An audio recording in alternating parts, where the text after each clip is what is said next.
Hey there everybody, welcome back to another build final and review. Today we're looking at something very cool. Today we're looking at the AMT's 1953 Studebaker Starliner. This car is pretty sharp looking. Very cool looking car. This is the tin series. Comes in a real nice tin. Bottom of the tin has all the cool stuff you would see on the back of the AMT round 2 boxes. And that's upside down. So, very cool tin. Let's take a look at the tin first. So, the cover shows the stock version in a nice old school 1950s postcard looking painting. Very sharp. On the side, it's got a custom version, and it tells you all the special features that it comes with. This car has a lot of cool extras to it. Chop top, that's very cool. You can do a chop top on it. Like I said, a lot of parts and pieces. And you have the salt flat racer here with the chop top. It's kind of cool with the weird double engine thing going there. Oh, double trouble. Chrysler engine. So it comes with all those parts. The tin is very sharp. You could open it up. You can use it for your spare parts. Everything was bagged really nicely in here. You could use it for like spare parts, your paint. You know, maybe you could use it for, your lunch. Use that as a plate and, put your sandwiches in there or something. Hey, whatever you want to do. So, let's look at the tin. Let's look at some of the parts it comes with here. The instructions is just an old school basic fold out. Flip it around, and it tells you obviously how to put it together. The racing versions, the custom versions, your stock versions. Pay attention to what you're doing, and then you'll be all right. Here's a bunch of the parts that it has. Decal sheet, very cool. Obviously for the racing version. Put that off to the side. Here's your double engine. I obviously did not use that.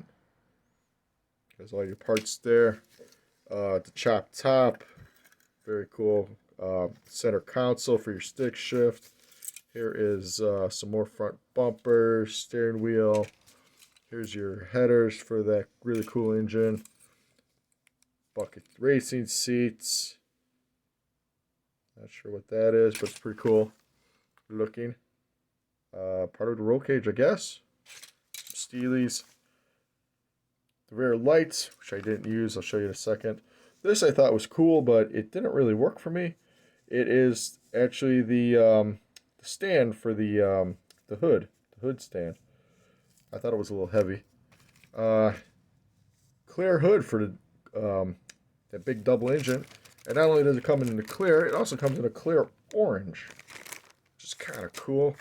And then you have the chop top windows. Comes in clear and also orange. Very sharp. That is the fan housing. I did not put that on there because it did not fit. I'll show you in a second. We'll keep that off to the side to show you. All right. So, this kit I had a lot of fun with. I thought it was very cool.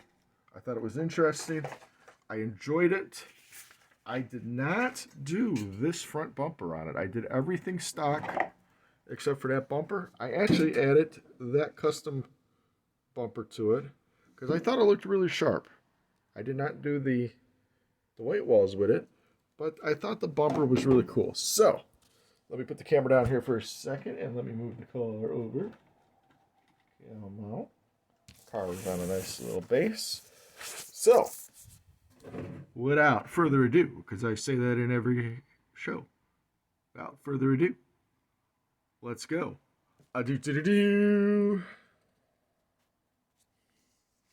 Here is AMT's 1953 Studebaker.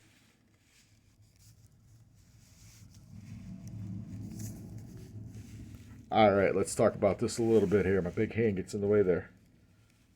Let's talk about this bad boy. Get in there in the interior there. I'll talk about that here in a second too. That's really cool. Alright, so I thought this bad boy came out really sharp. I thought this came out really nice. Really, really like that front end. So I painted it the Tester's Extreme Lacquer. It is the Flaming Orange 1840 Extreme Lacquer. This stuff is cool. If you've never used this stuff, give it a try. It's really cool. Real nice. So that's the Flaming Orange for the body. And I used Duplicolor's Olympic White for the top.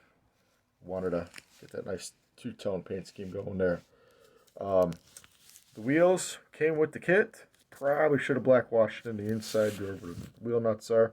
It's okay. Might still be able to get around to it. Like I said, the front bumper here, I was able to do that custom one. I thought was really cool. Go back around. And then the stock rear bumper. It did not give you the decals for the Studebaker logos. I wish it kind of did. My painting's not that great to do that, so I kind of left it alone.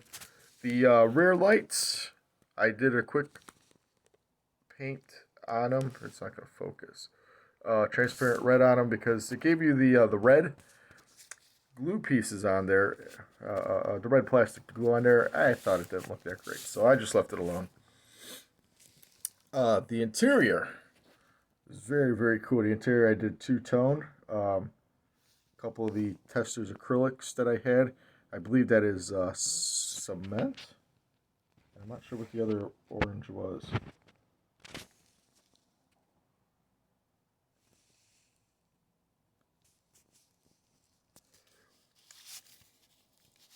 Now underneath is very basic. Just a standard looking underneath of the car. Didn't do anything special with it. I believe this, I'm not sure what that is called there. This bar here, I believe it sits a little low on mine. I think it should be a little higher. You can see it kind of comes down there. But it'll be alright. So, the hood fit on real nicely. Nice color hood. The engine itself, very sharp for somebody who ever did a Studebaker engine.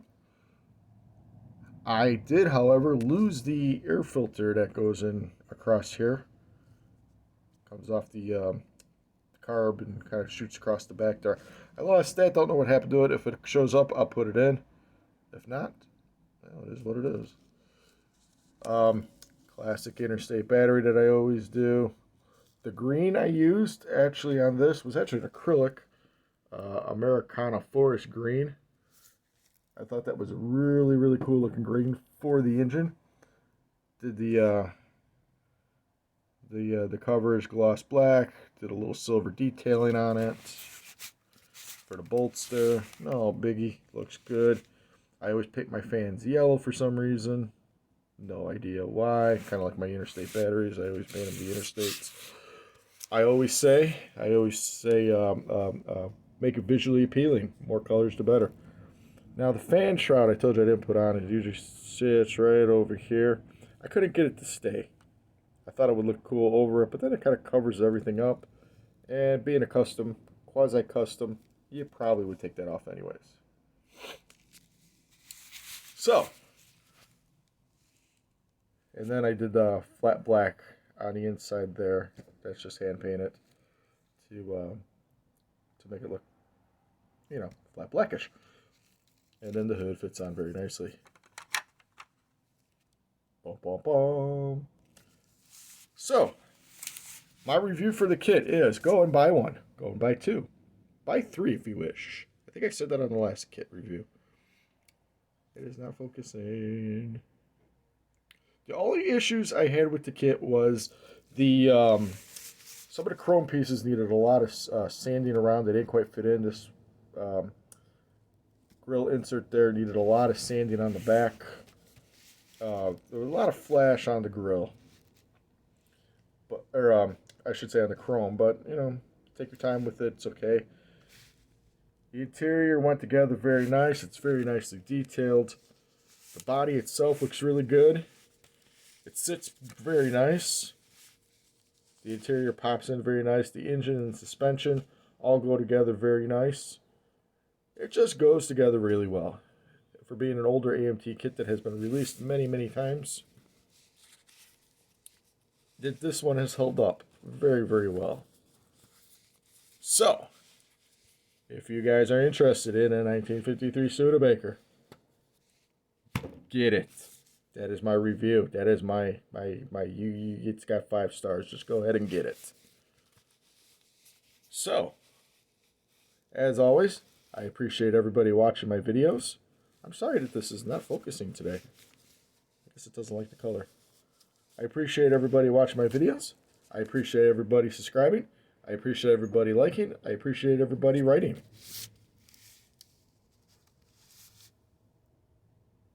So, until the next model car build, final, and review, I am Chris, and I will see you next time.